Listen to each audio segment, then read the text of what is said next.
with you here in the shop. We have another fun project, so I want to invite you to come on over here and let's take a closer look. Hey guys, found another tool on eBay that I put a bid in for and I won. Let's come on down here on the bench and let's open it up, see what we got.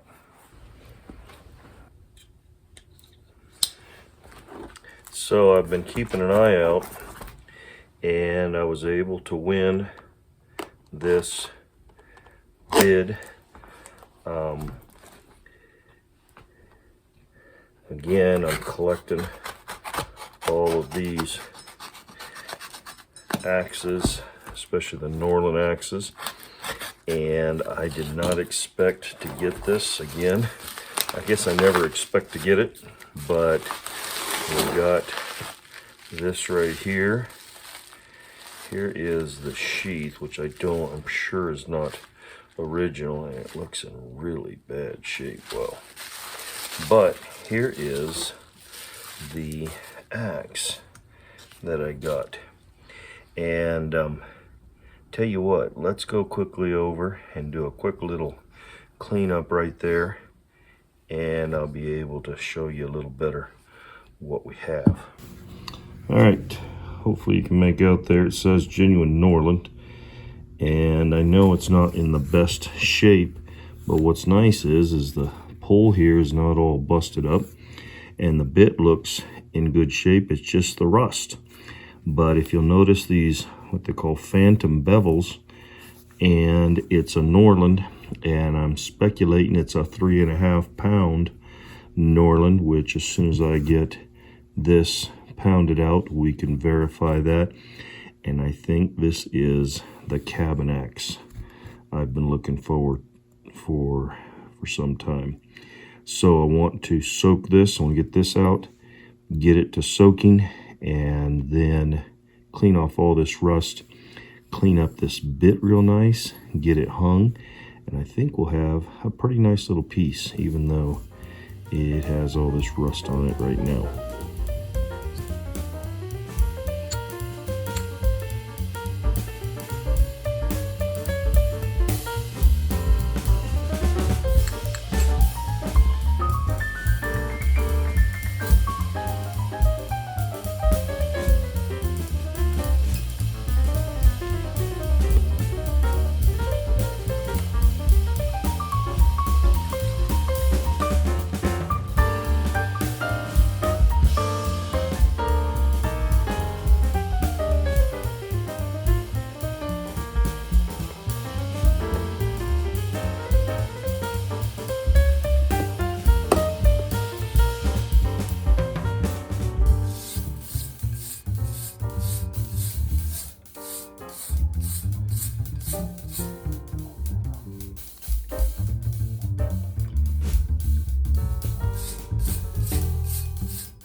All right, we got our axe handle all ready. I had to make one because I couldn't find a full-size eye on a shorter handle.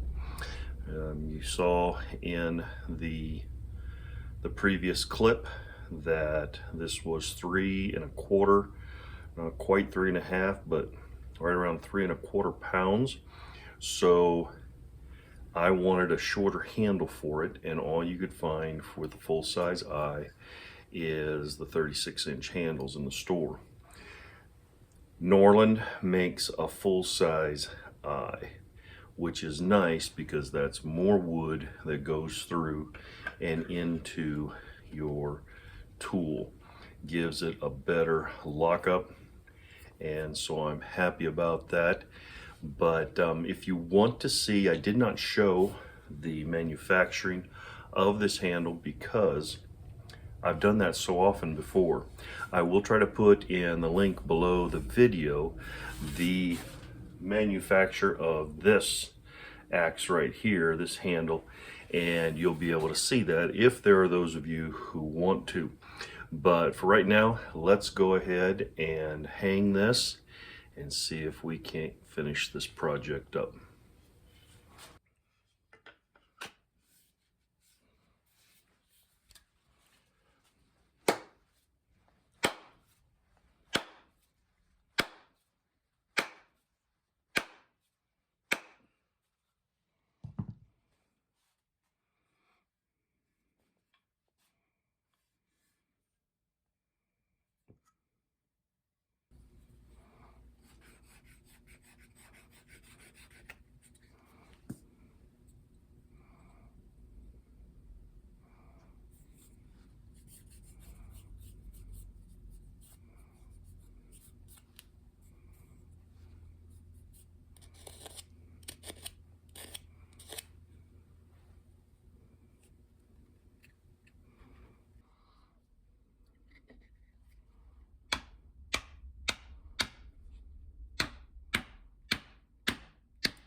I don't know if you guys can tell right there, but I put that heat on there to give it a little bit of a burn, and it just seems to suck it up so quickly. It may just be the wedge is dry, but couldn't believe just how quickly that seemed to absorb.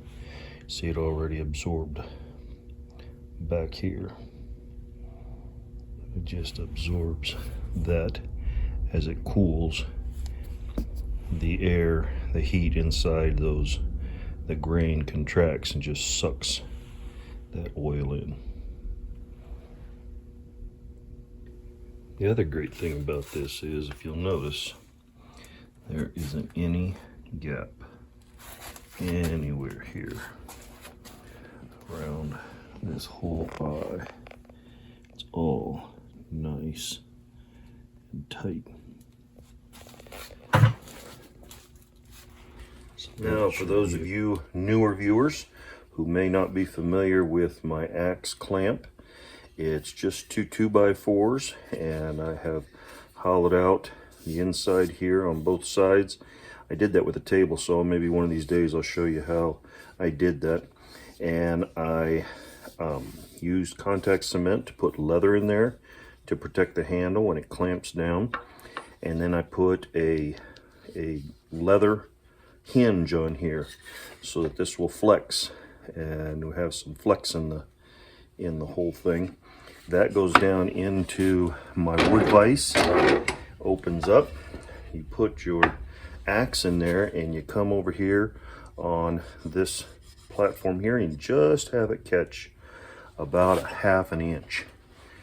And let that go right there. Push it down tight.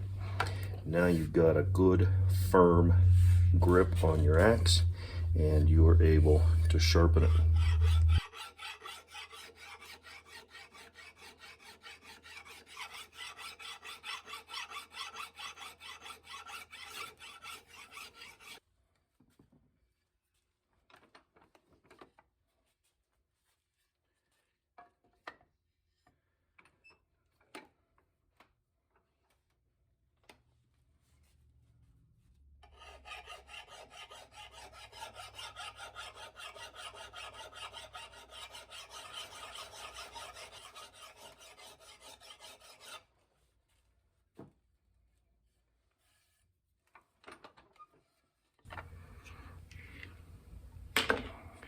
All right, guys, I don't know if you can see that nice polish we've got on that edge.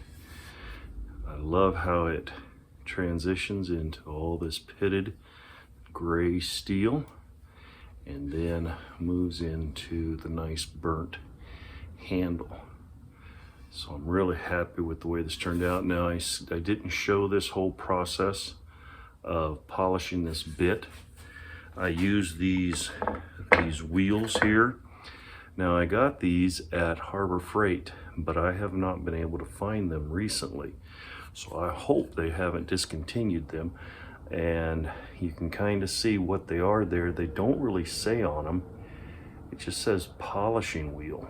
And so I'd like to get a pack. I'm really running low on the 80 grit and the 220 grit. But I started with the 80 grit, went to 220, and then finished with the 400. I didn't go to the 600. I don't think it's necessary. I think that turned out nicely just the way that it is.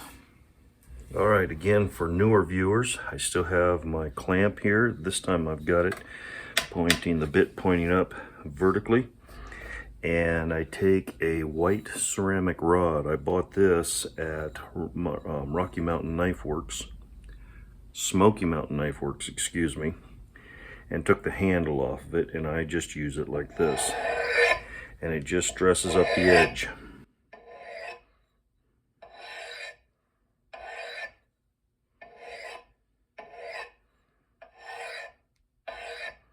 It's not necessary.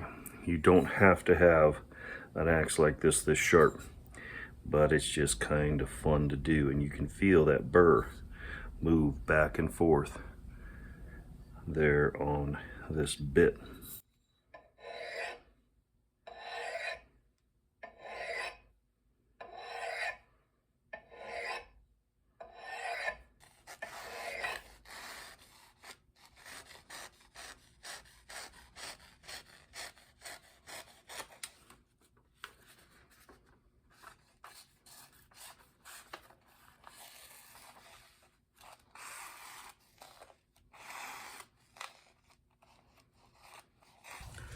All right, guys, here is my Norland collection to date. This is my 2-pound Canadian, and it's my favorite model. I love the size, the weight, the look of it.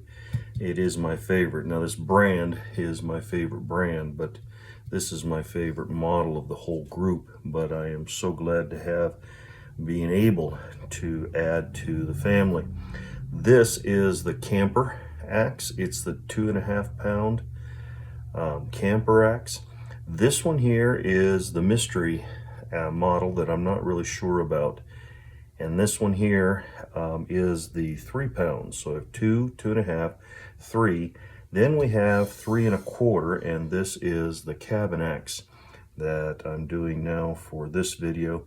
And then the final Norland axe I have is this behemoth, which is my log splitter. And I love the look of it.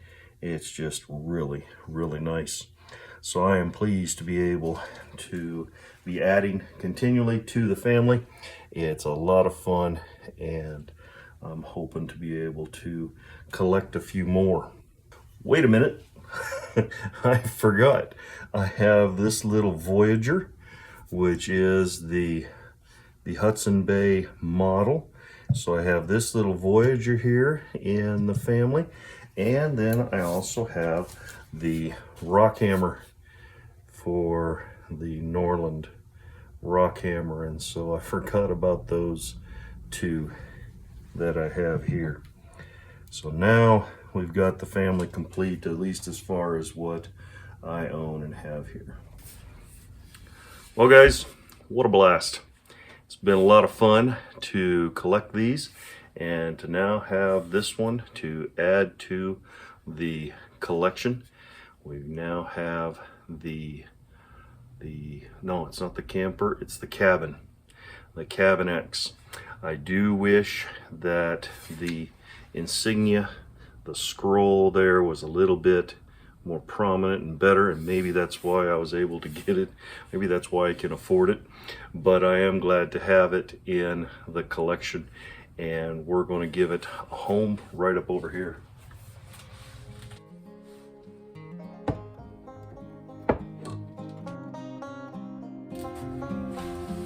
Well guys, thanks so much for joining me on this. It's so much fun to have you visit me here in the shop and be able to spend some time with you. As I always say, I never take it for granted. And so if you enjoyed this, please give us a thumbs up. And if you know anybody that like this, enjoy this content, please send them the link to the channel. And if you're not subscribed, hit that subscribe button and the bell notification, and we'll keep trying to put together and try to give new life to all these old tools. Some of them are rusted pretty badly. I've got several here that I picked up at a flea market that'll be in one of the videos. I want to show you those, and they are a rusty mess, and yet to be able to bring them back and be able to share them with you, it's been great. So thanks so much. Hope you guys have a great day. God bless.